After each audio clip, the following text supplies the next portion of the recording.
in level 3 and level 4, because this is when they need more specific content language. And that means they need to be able to speak about science, they need to be able to read about science or math and history. Not just English as a social language, but English as a content academic language.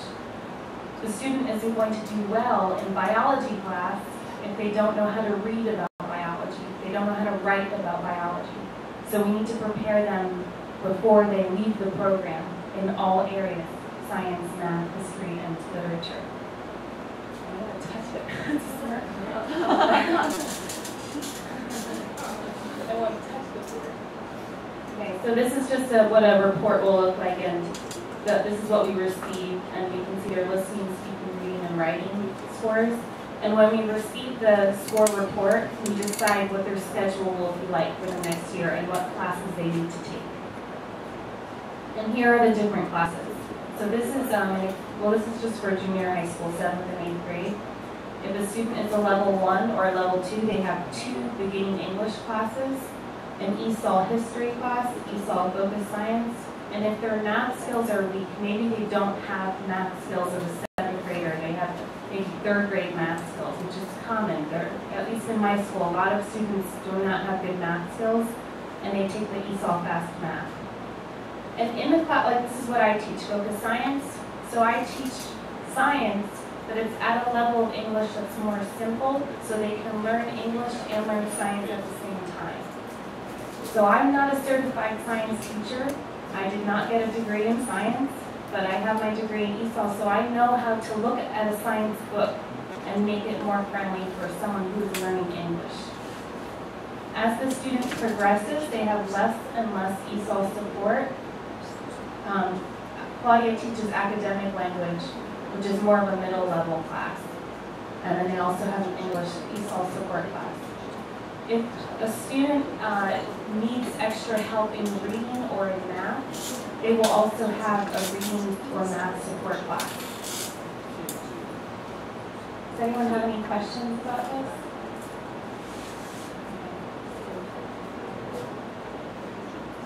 So level 1 and 2 students are of low English skills. They are in small classes. So maybe it's only 5 to 12 students. My largest ESOL focus science class was of 12 students. It's just one teacher, and the class is only ESOL students. So everyone is learning English together. So that helps with developing a good classroom environment. I say, she might not say the word correctly, but that's okay, because you're going to make a mistake tomorrow, and we can't laugh at each other. Everyone is learning English together. When you're at a level 3 or 4, you're medium to higher level English. Some classes are small, and those are a class cap at 15 students, and it's only ESOL students and one ESOL teacher. Some classes are larger, they have 30 students, and they mix ESOL with general education students. And some classes like this have 1 or 2 teachers. I work with a science teacher, and I'm the ESOL teacher. We work together in a class with 30 students. And I help her. I say, this is how we can do a vocabulary activity, or maybe this is how we can do a quiz in a format that will be good for the students so they understand. And we call that a team teaching environment. This is what a schedule might look like, a level 1 and 2 student versus a level 3 and 4. So the level 1 and 2 student has ESOL all day. And a lot of them will have an intervention class. Some get to go to cooking or art or music class. A lot of students who don't know how to read well or don't have good math, they will take an intervention class. And a level 3 and 4 has the math, the ESOL, and a lot of them also have intervention. But a lot of them do take music. I know Claudia has a lot of students who take music. A level 5 student doesn't have ESOL classes, we just monitor them. So they still have to take the WIDA exam for 2 years once they are in the level 5. And it is possible if a student is a level 5 1 year, they take the exam, but they only get a score of a level 4, they have to go back into the ESOL program. They take the level 4 schedule again. Here are some pictures of my students. As you can see, they come from Eritrea, Pakistan, El Salvador, Bolivia. It's a mix of many different languages. Urdu, Spanish, I have Bengali, so I can help them sometimes, you know, this is the word in your language, but a lot of the times I don't have that option. I don't know how to speak Urdu. I don't even know how to say hello in Urdu, so it's not an option, so we have to teach English in a way that makes sense to all of them. And these are just some activities at my school. We have Student of the Quarter, so 4 times a year we acknowledge students who are good in academics. Maybe they're really good, they're really helpful, respectful students. We honor them there. And then we have students who maybe need a little extra support. We have a mentorship program. And these are some pictures of my students doing labs. In surf and turf, we investigate the difference in heat on land and water. And then in the water cycle, we look at evaporation, condensation, and precipitation. And my curriculum is very hands-on, so we have an activity for every lab experiment. Okay, now here's a little bit about how we teach, and I think some of the questions about our textbooks will be answered in this part. This is a little bit about our schedule. So I teach 5 classes a day, and I have 2 periods for meetings and planning time. So I teach 25 classes a week. A class can be 45 to 60 minutes long. Yeah. So, and then some days are actually not like this. Some days I'll have a class for 90 minutes long, but I only see them Monday, Tuesday, and Thursday, or Monday, Wednesday, and Friday. So 3 days a week instead of 5 days a week. But it's a 90-minute class instead of 45 minutes. And then here, I think less than 20 classes here for teaching, right? Is 20 like the most? Yeah, okay. It's supposed to be 20. Somebody told me they teach like 12 classes or 16 is maybe more average. Okay. So we work a lot. We like to work, I guess. And Claudia teaches 4 classes a day, and she has 3 periods, but she also is the administrator for her department, so she has a lot of paperwork and meetings to go to. And I don't, so okay, good. But just to point out, so maybe this year, my schedule, I had focus science 3 times, so it was the same class 3 times, and then I had science 8, 2 teachers, a team, 2 periods a day. So it's only 2 different classes, I just repeat the class. Oh, but some teachers don't have that. Some will have 4 different classes. So they have to plan materials for 4 different classes. So I had a core teacher on my team that had 5 different tracks. He saw civics, he saw history, English 17 taught, English 18 teaching, and then he had a beginning English class. He left. He resigned. I don't blame him. Yeah, so he had no time to. It was too much. It was unfortunate. Then we have 1 teacher next year that will teach all science. One will teach all math, but she'll have different math classes. But that's better than having different content areas. That's very difficult. So in a perfect world, we don't have a lot of teachers that teach what we teach, so we have to do it all. That's the thing. So when I showed up, I taught science the first year also. So you just don't know what you're going to get. You know, makes it difficult because you have to plan for, oh, how am I going to teach the quiz, or how am I going to do the activity for science and then for another class. It's a lot for one teacher. So we receive a curriculum with a pacing guide, and that means I have a calendar from September to June, and I get 3 weeks to teach weather. I get 6 weeks to teach about life ecosystems, and they give every teacher an idea of how much time to spend on each unit. The curriculum gives you ideas for tests and projects, but you don't have to. It's very flexible. So if there's something that you like, you can do it, and if there's one part of a lesson that you don't like, you don't have to do it. So there's a lot of flexibility there. But for the most part, I do what is suggested. I only eliminate some activities or ideas if I'm running out of time, if I need to make the lesson shorter. So there's lesson plans, there's lab experiments, there's ideas for activities. And I have textbooks and references, but I only use it as I need it. So I'll show you an example in a minute. Teachers create activities and assessments, and students take annual state exams.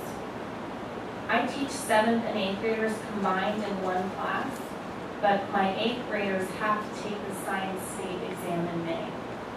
Doesn't matter if they've only been living in the country for 1 year, and if their English is so-so, it doesn't matter. They still have to take the same science test. And the exam is a combination of 6th, 7th, and 8th grade curriculums combined in 1 year for my students, because they weren't here in 6th grade, they weren't here in 7th grade. If they just got here in 8th grade, they have to learn all about astronomy, geology, biology, life science and physical science in 1 year.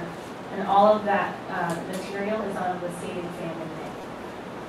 A lot of students also have to take a reading exam, a writing exam, a math exam, and a history or a civics exam. And that's not just, and our English test is once a year, but that's the state exam that they also have to take. So there's no exception for those students.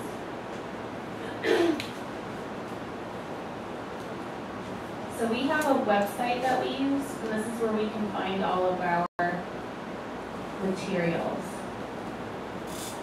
It's called Blackboard. It's two ways. So up here is where I create the website that I use with my students. They just changed the website too. They updated it over the summer, so this is a whole new format for me. I don't really know if everything is here. But I have announcements. I can put homework on here, assignments. Maybe I have a blog and they can talk about different things. This is also where I, as a teacher, go and look for my lesson plans. I look for my pacing guide. So we have a group called Middle School ESOL Instruction.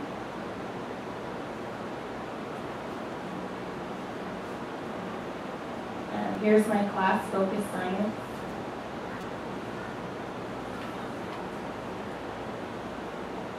We have links for staff development, pacing guides. Here's my first unit that lasts 3 weeks. They teach ecosystem, cells, heredity, matter, energy, forces in motion, and astronomy. So if I click on weather, this is where I can find all of the different lessons. So it's not a book necessarily that I work with every day. I work with these lessons every day. There's a student version and a teacher version. I go on the website, I print it myself, and I give it to the students every week. And here is a blog. So if, say Claudia is at Liberty Middle School, she teaches Focus Science, just as an example. I'm at my school, I teach the same class. Maybe I made a quiz for Lab 5, you're breathing air, or I made a vocabulary activity for that lab. I can go and share it on the blog, and Claudia can use it at her school if she wanted to. So this was my first year teaching in general.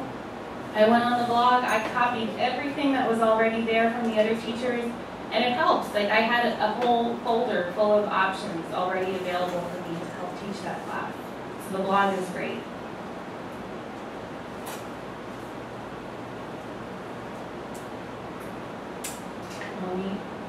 Just to show you an example for this lab, the teacher copy of the activity will give me ideas for textbooks. So I have a blue level and a green level. The blue is a lower level in English and the green is a little more advanced. I have 2 levels of students in my class, level 1 and level 2. So I need 2 different kinds to make it a little easier for the students who need it and a little harder for the other students. I also have a book called Access Science, and I get these smaller books called Concept Links books. And I brought an example for my weather books, and I can pass these around. The blue level is the lower and the green is the higher. So I might have students working in a blue group, and all of the level 1s maybe are working together, and the level 2s maybe they're working together in the green group. Or maybe I just have a level 2 and a level 1 working together just using the green book so that level 2 can support. It all depends on what the activity is. I think I saw a question about homo versus heterogeneous grouping. It always just depends on what the activity is. if I know the lower level student is going to have a really difficult time and they can't do it by themselves, then I'm going to support them by giving them a higher level student to work with them together. I don't have to use these books. If I have extra time, maybe I'll use these. If the lesson that I have says, go to page this in the book, then they have to use the textbook. The students do not buy these books. I keep these every year. That's why I have them here. They can't write in the book. I will get a teacher copy of this book that has ideas for worksheets, but I might use that, I might not. I don't have to. Here's a little bit about our technology. So we use a projector just like you do, I'm sure. I use it every day. They come in, it's on most of the class, unless we're doing a big lab that day. We use a document camera, and some teachers have and use a smartboard, just like this.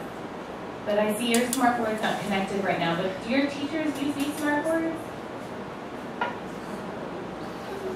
Sometimes. So like I said, only some, but at some schools, every teacher has a smartboard and they use it. Or some just use it to project. They're not using it, you know. There is a class that teachers can take to learn how to use the program, the smartboard software on the computer, and they can make lessons using the smartboard. I was lucky I had one this year, so I know I can make lessons. I use it a lot to write on documents. I don't even see markers here. But or you can use it to move pictures around and play games. It's good for Jeopardy and things like that. It's a nice big touch screen. YouTube and other videos are decided on by individual teachers. If I'm learning about the water cycle and I found a good video on the water cycle on YouTube, I'm going to show it. It's a nice option to have. And other curriculums are connected to videos. So the school district has memberships to different companies, and they'll tell us we can go, go back here. Like here, this lab told me, go to this website and look for the video called Diffusion and Osmosis. So I could show that video if I wanted to. So some people didn't know what a smartboard was, but you have one right here. And we have a document camera where you put the do you know what a document camera is? So I use that a lot also for labs. Maybe I'll put different objects or cells, or I also use it for my microscope with the projector, showing students different parts of the lab actually. The document camera is really good for that. So again, with the collaborative learning teams, the middle schools have these collaborative learning teams, or CLTs. And this is where I go. I meet once a week with other science teachers. So I'm an ESOL teacher. It helps for me to go to the science meeting. I learn how do you teach about cells. I've never done this before. You are the expert in science. Show me how you do it, and I'm going to do the same thing in my classroom. My principal also says that we have to use common assessments. So if we're all teaching about electricity, we all have to have the same assessment or quiz or project. But however we decide we want to do it, every teacher has to use the same assessment. So at my school we meet once a week, at Claudia's we meet twice a week. I also have ESOL department meetings, so all of the ESOL teachers have to meet twice a month at my school.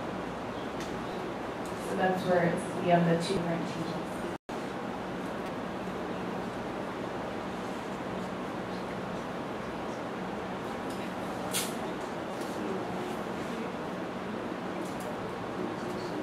Have any questions about, I'm not, like I said, I just saw the list a little bit, but about textbooks or teaching materials or curriculums.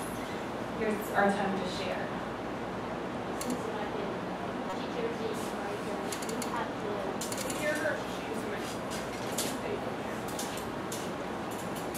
Thank you. It seems that your teachers in America, you have your teachers professionals. And you decide what you want to teach, and you decide what you want to assess your students. Is that right? We still are all responsible. For example, my students have to take the exam in May, where they need to know about the weather. They need to know about 6th, 7th, and 8th grade science. They have to be prepared for that exam. And like I said, we meet in these meetings, so everyone is teaching electricity at the same time. We have to, we still have a pacing guide. I still only have 3 weeks to teach weather. But the exam that I give on weather is my decision. But the state, they still have to take the state exam in May that will decide how they take that exam. Other assessment. If the students fail the annual state examination, and do you have this pressure that yeah, I know what will you do, but I want to know, yeah, because the teachers here, we suffer a lot of pressures from the student. They have to the basic competency exam. So students suffer from that pressure, so we teachers, we have that pressure too. What happens with you if your students do not pass the exam? If they don't, that means they cannot go to the good or better high schools. And some students may come into suicide.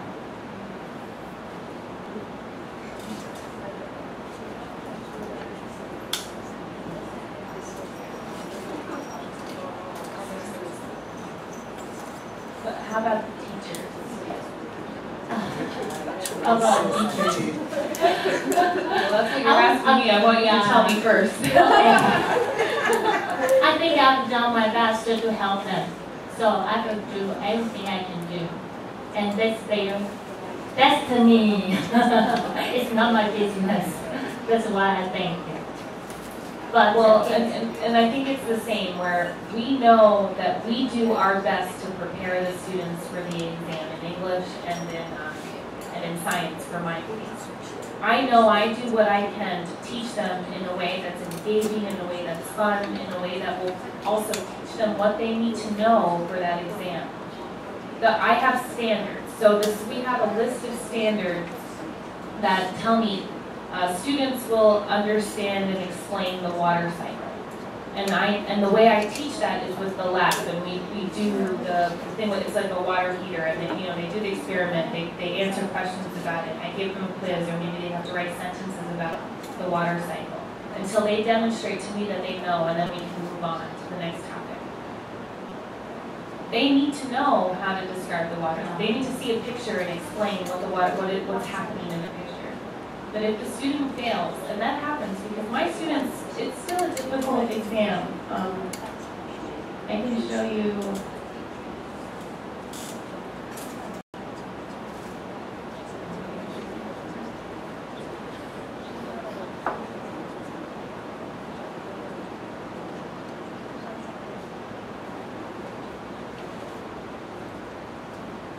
So I think the water cycle is on 4.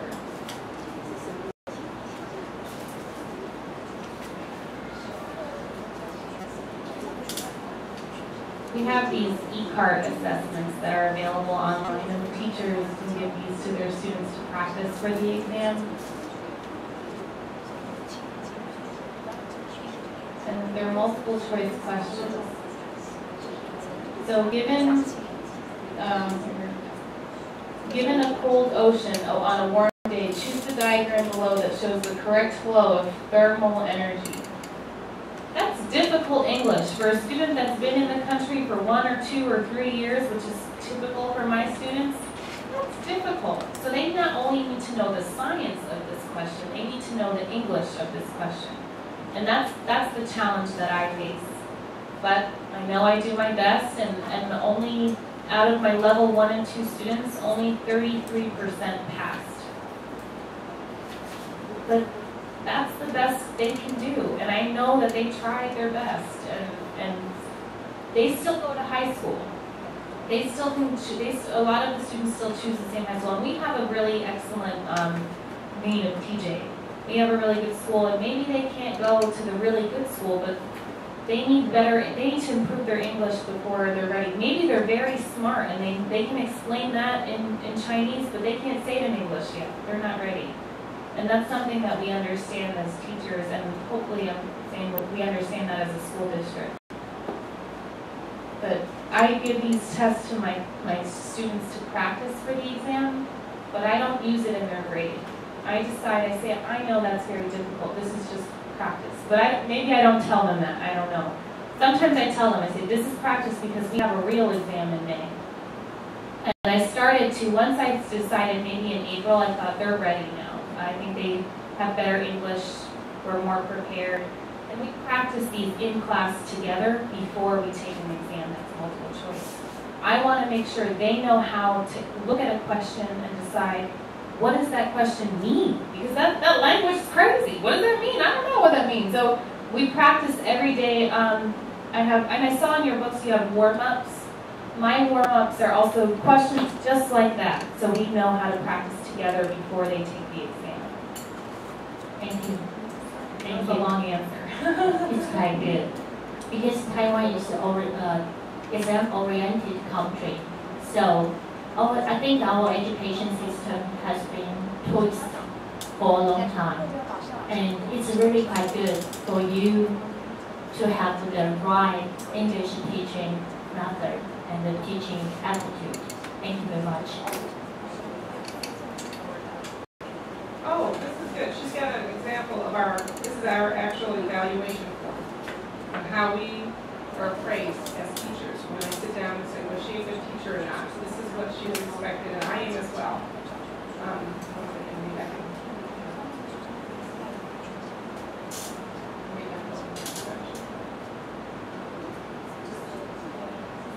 Yeah, we're expected to be appraised on planning and assessment and our instruction, and someone comes and observes our classes to see what our teaching methods are. And for example, our instruction says the teacher demonstrates an understanding of the subject area. The teacher creates learning experiences that makes the subject meaningful for all students. And we're expected to meet or exceed in all of these. If you don't, then you put on a plan and they evaluate and decide how they're going to get rid of you. But most teachers do their jobs. Then there's a learning environment. We have to make sure that we communicate expectations clearly, so we put objectives on the board, agendas, so they know what we're going to cover for the day, that kind of thing. And under human relations, we're expected to be able to have a positive classroom environment, and also, of course, we work with parents and other teachers in a positive way. And then there's a big piece on professionalism as well, that we are consistently professional in our attitude, that we work well with our peers, that we continue to grow in education, attend educational programs and that kind of thing. So we're evaluated. Now the test, and that's something that's up for discussion, so it's interesting that you mention that, because we keep hearing that we will at some point be evaluated on the performance of our students. How many has the problem with that, though, with what we do, maybe I can understand it in a general education class, but in our case, they're expected to pass a content level course based on a certain level of English proficiency. And they don't exempt the students. They require them to take the math and science exam, no matter if they've been there 1 month. I had a student that literally arrived 1 month before the exam, and he passed the science as well. It's from Korea. That's the science as well. And everyone, the teacher came skipping down the hall. She was, hey, she was so excited. And so there is some pressure. I don't feel it, but I've heard our science department chair and some of the other chairs saying math. They feel a lot of pressure from the principal, because the school has a goal. They want to have a 90–95% pass rate. They want so many students to be pass advanced, which means not just pass it, but pass really well. They have targets and goals, and so the principal has that goal. So she tells the teachers, and the teachers actually, I don't like it, because like you're saying, the students feel pressure. I couldn't believe how many students were running around, I passed or I didn't pass, and they were upset if they didn't pass the exam.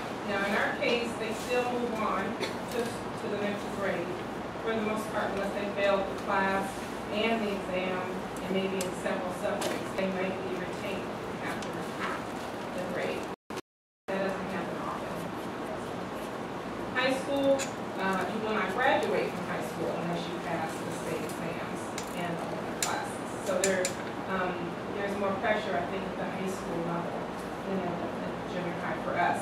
And when you were asking about admission, all students that go on to the next grade will go to the high school in their community. The way our schools are set up, is if you live in this neighborhood, you go to this middle school. If you live in that neighborhood, you go to that high school. We don't choose. The only choice we have is we have one governor's school, which our county and others actually students apply to attend. And it is a very, very difficult school to get accepted. There's 400, I think, freshmen and ninth graders that are accepted from all over the region, from our 22 high schools and from other counties as well. So most of our students don't get into that program. But our high schools are considered very good schools, and if you don't like the school you're in, most people might, if anything, I've heard of people moving to another school district, literally. You might move your house to live so you can go to that school. But we don't get to choose our high schools. So that's the difference too. You know, there's only one school that's called Science and Technology, and Thomas Jefferson School for Science and Technology. It's a government school. So there clearly are students that want that. But each of our high schools have advanced placement programs, which are college-level courses that students in honors classes that students can take to help them with a higher grade point average to be accepted to college. So that's really where the pressure comes on when you take advanced courses. And those are even though parents and students can choose to take those. Although they used to be, you had to be recommended for those classes. So, but in middle school, the pressure is kind of the teachers feel some pressure, and then they pass that on to the students like yours. Like, I haven't heard about suicides. No, I'm not saying we don't have suicide. We do. But interestingly, our suicide threat was from a student who was embarrassed that she was considered an English learner and didn't want anyone to know. She was a level 4, and she came in crying. She had to take this test, and her father called the news. It was crazy. The newspaper saying she takes her life, her blood is on your hands. That crazy kind of thing, because she didn't want anyone to think that she was not a general education student, that she was learning English, like it was some terrible thing. Some students are embarrassed by that because they get teased some for not